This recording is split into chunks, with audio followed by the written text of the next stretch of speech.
ത്രിയേക ദൈവത്തിൻ്റെ അതിപരിശുദ്ധ നാമം വാഴ്ത്തപ്പെടുമാറാകട്ടെ. കർത്താവിൽ പ്രിയ വിശ്വാസികളുടെ സമൂഹമായ കുഞ്ഞുങ്ങളെ, നിങ്ങളെ ഏവരെയും വീണ്ടും വരുമെന്ന് അരുളിച്ചെയ്ത് ഉദ്ധിതനായ കർത്താവായ യേശു ക്രിസ്തുവിൻ്റെ നാമത്തിൽ പ്രഭാതവചനത്തിലേക്ക് വളരെ വിനീതമായി സ്വാഗതം ചെയ്യുന്നു. ഇന്നത്തെ ചിന്താവിഷയം എന്നത് വിശ്വാസം കാത്തു സൂക്ഷിക്കാനാണോ നാം ഓട്ടം തികയ്ക്കുന്നത്? വിശ്വാസം കാത്തു സൂക്ഷിക്കുന്നതിന് വേണ്ടിയിട്ടാണോ നാം ഓട്ടം തികയ്ക്കുന്നത്? നാം വചനം ശ്രവിക്കാനായി വെള്ളിയാഴ്ച അഥവാ ബുധനാഴ്ച പള്ളികളിലേക്ക് ചെന്ന് എന്ന് കരുതുക. പതിവ് പോലെ യാമപ്രാർത്ഥനകൾക്ക് ശേഷം പാട്ടുകൾ ആലപിക്കുകയും വേദപുസ്തക പാരായണം നടത്തുകയും ചെയ്യാറുണ്ട്. അത് കഴിഞ്ഞും എന്ന് കരുതുക. യേശുനാമ പ്രാർത്ഥനയും കഴിഞ്ഞു. ഇതേവരെ കാത്തിരുന്ന പ്രാസംഗികനെ കാണുന്നില്ല. അന്വേഷിച്ചപ്പോൾ മനസ്സിലായത് കാർ ബ്രേക്ക് ഡൗൺ ആയി എന്നാണ്. സമയത്ത് എത്തിച്ചേരില്ല എന്നതാണ് മനസ്സിലായത്. ഉടനെ ഇടവികാരി പറഞ്ഞു, എന്നും വൈദികരാണല്ലോ വചനം പറയുന്നത്, അതിനൊരു മാറ്റം വരുത്താം.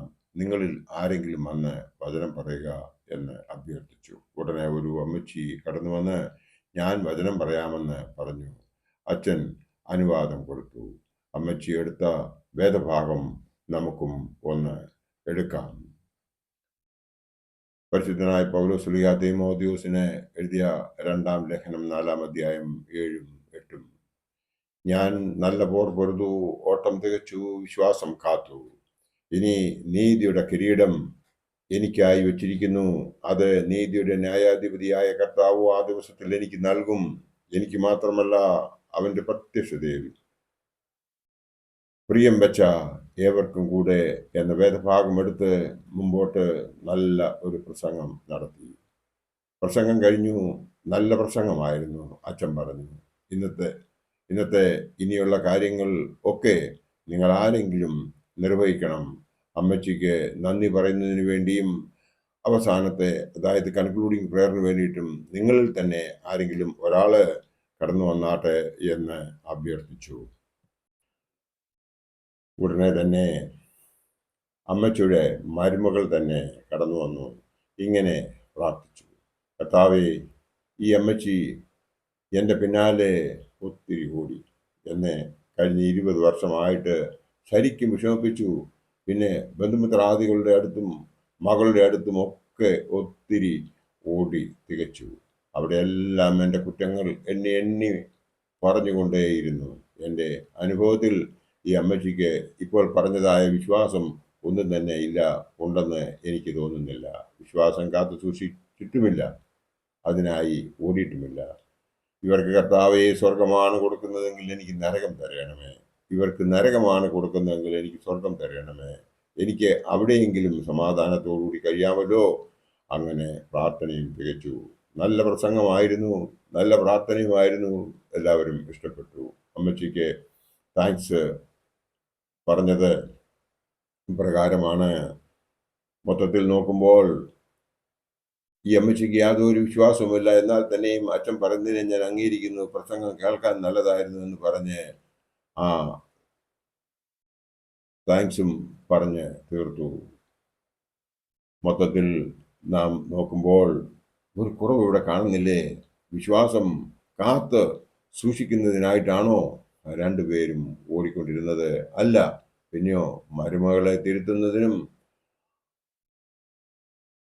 അമ്മായിയമ്മയെ നേർവഴിയിൽ കൊണ്ടുവരുന്നതിനും ഉള്ള ശ്രമം നടന്നുകൊണ്ടേ ഇരിക്കുന്നതായി നമുക്ക് കാണുവാൻ സാധിക്കും. നാം നമ്മെ തന്നെ തിരുത്തുന്നതിന് ശ്രമിക്കുന്നുണ്ടോ? മറ്റുള്ളവരുടെ കുറ്റങ്ങൾ കണ്ടുപിടിക്കുന്നതിനും സ്വയം പ്രശംസിക്കുന്നതിനായും നാം നമ്മുടെ സമയം ചെലവഴിക്കുകയല്ലേ ചെയ്യുന്നത്? സൗകര്യങ്ങൾ കൂടിയപ്പോൾ പല കാര്യങ്ങളും കുറഞ്ഞു തുടങ്ങി എന്ന് നമുക്ക് മനസ്സിലാവും. അതായത് പാചകം വിറകില്ലാതെയായി, കാറ് അതിൻ്റെ താക്കോൽ ഇല്ലാതെയായി, നമ്മൾ ഉപയോഗിക്കുന്ന ഫോൺ അതിന് വയറില്ലാത്തതായി, മധുരം എല്ലാവർക്കും കഴിക്കാം. കാരണം ഷുഗർ ഇല്ലാത്ത പ്രോഡക്റ്റ് മാർക്കറ്റിൽ വന്നു കഴിഞ്ഞു. ഓൺലൈൻ ട്രാൻസാക്ഷൻ വന്നതോടെ ക്യാഷ്ലെസ് പർച്ചേസിംഗ് ആയി കാശ് ക്യാരി ചെയ്യേണ്ടതായ കാര്യമില്ല. ആരാധനാലയങ്ങൾ ക്രൗഡ്ലെസ് ആയി. ഇന്ന് പള്ളിയിൽ ആളും പേരും കുറഞ്ഞു തുടങ്ങി. പ്രത്യേകിച്ച് ചെറുപ്പക്കാർ വരാതെയായി. ചിന്തകൾ കെയർലെസ്സായി. വാദമുഖങ്ങൾ ഇല്ലാതെയായി. ബന്ധങ്ങൾ അർത്ഥമില്ലാത്തതായി. രാഷ്ട്രീയം സത്യസന്ധതയില്ലാത്തതായി. സംസ്കാരം ഇല്ലാത്ത പെരുമാറ്റമായി. അതായത് പെരുമാറ്റം കെയർലെസ്സായി, കൾച്ചർലെസ്സായി. സാധനങ്ങൾ ഉപയോഗശൂന്യമായി. ആരോടൊക്കെയോ നീതിയില്ലാതെ ആ തെറ്റായ പ്രവൃത്തിയിലൂടെ ഒന്നിച്ചു കൂട്ടിയതായിരിക്കും ഈ സാധനങ്ങളൊക്കെയും.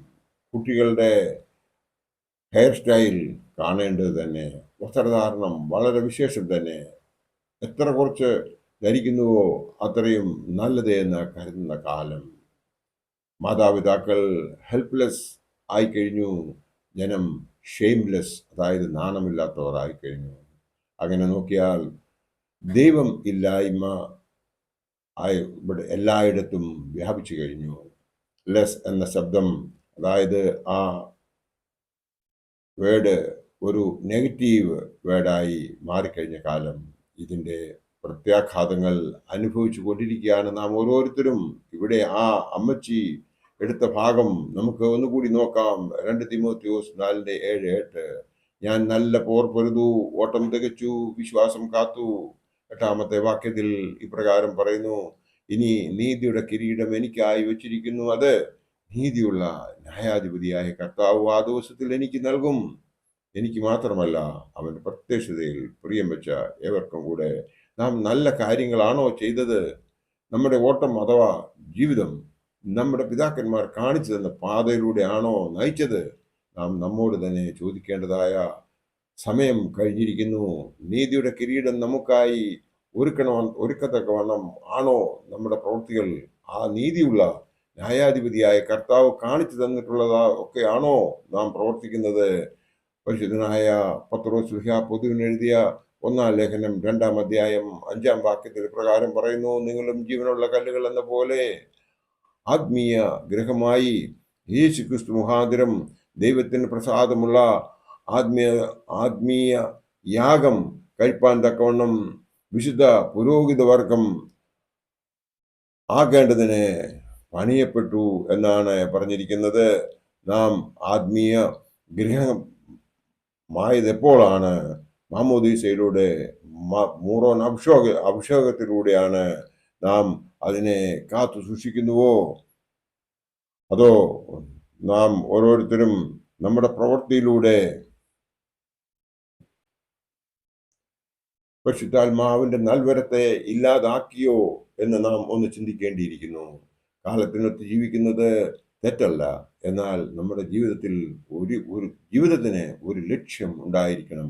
ആ ലക്ഷ്യം നമ്മുടെ കർത്താവ് ആയിരിക്കണം, സ്വർഗരാജ്യമായിരിക്കണം, നമ്മുടെ കർത്തവ്യങ്ങളെ നിറവേറ്റുന്നതായിരിക്കണം. പുതിയ തലമുറയെ നല്ല സംസ്കാരത്തോടു കൂടി വളർത്തുക എന്നതായിരിക്കണം നമ്മുടെ പ്രധാന കർത്തവ്യം. ചൊല്ലും ചോറും കൊടുത്ത് വളർത്തണം. അതിനായി നാം സ്വയവും നമ്മുടെ താലന്തുകളെയും അതിനായി ഒരുക്കണം. ഇംഗ്ലീഷിൽ ഒരു പറച്ചിലുണ്ട്, all are the victim of the change. സാഹചര്യത്തിന്റെ സൃഷ്ടിയാണ് മനുഷ്യൻ. Whatever we think and feel is creating our future. നമ്മൾ എന്ത് ചിന്തിക്കുന്നുവോ, നമ്മൾ എന്ത് മനസ്സിൽ കരുതുന്നുവോ, അത് ആയിരിക്കും നമ്മുടെ ഭാവി എന്നുള്ളത്. So that positively for our better tomorrow.